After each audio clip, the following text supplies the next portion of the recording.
আসসালামু আলাইকুম দর্শক, আমন্ত্রণ জানাচ্ছি আজকের পর্ব দেখার জন্য।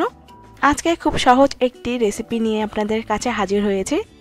আজ তৈরি করে দেখাচ্ছি ডিমের বিস্কিট পিঠা।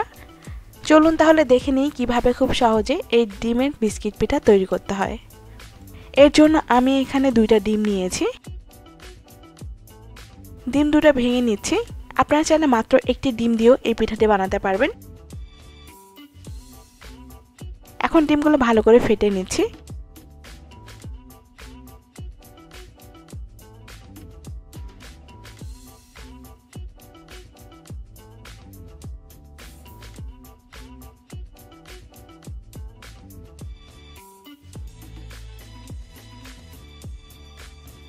ডিম ফেটা হয়ে গেছে, এটা বেশি ফেটতে হবে না।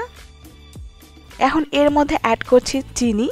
চিনিটা আপনারা আপনাদের স্বাদ অনুযায়ী দিয়ে নেবেন, আপনারা কে কতটুকু মিষ্টি খেতে চান সেই অনুযায়ী। তার সাথে অ্যাড করছি হাফ চা চামচ পরিমাণ লবণ। এখন চিনি আর লবণ ডিমের মিশ্রণের সঙ্গে ভালো করে মিশিয়ে নেব, যেন চিনিটা সম্পূর্ণভাবে গলে যায়।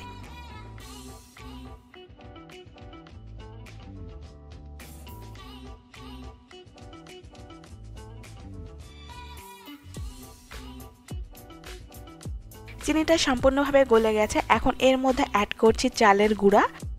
এটা আমার বাসায় করা চালের গুঁড়া, আপনারা চাইলে বাজার থেকে কিনে আনা চালের গুঁড়ি দিয়েও করতে পারবেন। তবে ময়দা দিয়ে এই পিঠাটা একদমই ভালো লাগে না। চালের গুঁড়ো দিয়ে করলে বিস্কিটটা খেতে একটুখানি মুচমুচে হয়, তাই আপনারা চেষ্টা করবেন চালের গুঁড়ো দিয়ে এই পিঠাটা করার। এভাবে ধীরে ধীরে চালের গুঁড়ো দেব এবং ভালো একটা খামি তৈরি করে নেব। আপনারা যখন রুটি বা পরোটা বানানোর সময় যে ধরনের খামি করেন ঠিক সেই রকম। তারপর এটা 15 মিনিটের জন্য রেস্টে রেখে দিয়েছি। 15 মিনিট পর একটা রুটি বেলার জন্য বেলনা নিয়ে নিয়েছি এবং এর মধ্যে তেল মাখিয়ে নিচ্ছি, যেন নিচে কোনোভাবেই লেগে না যায়। সাধারণত আমরা যেমন রুটি পরোটা বানানোর জন্য যেভাবে করে থাকি, এটাও সেভাবে করে নিচ্ছি। তারপর একটা বেলনার সাহায্যে ভালো করে বেলে নিচ্ছি।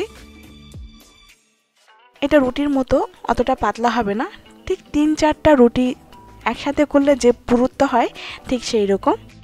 তারপর একটা চাকু সাহায্যে কেটে নিচ্ছে এভাবে। এটা সবথেকে সহজ পদ্ধতি। আপনারা চাইলে বিভিন্ন ধরনের শেপ ফুল বা গোল করেও কাটতে পারেন, সেটা আপনার উপর নির্ভর করবে।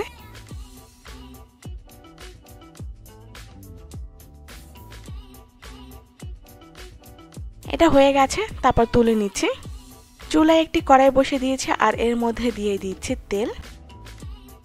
তেলটা ভাজার জন্য যতটুকু লাগবে ঠিক সেই অনুযায়ী তেলটা দিয়ে নিচ্ছি।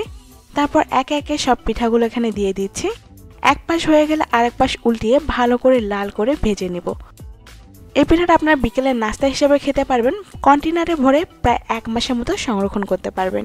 দেখলেন তো কত কম সময় এবং কত সহজে তৈরি হয়ে গেল ডিমের বিস্কিট পিঠা।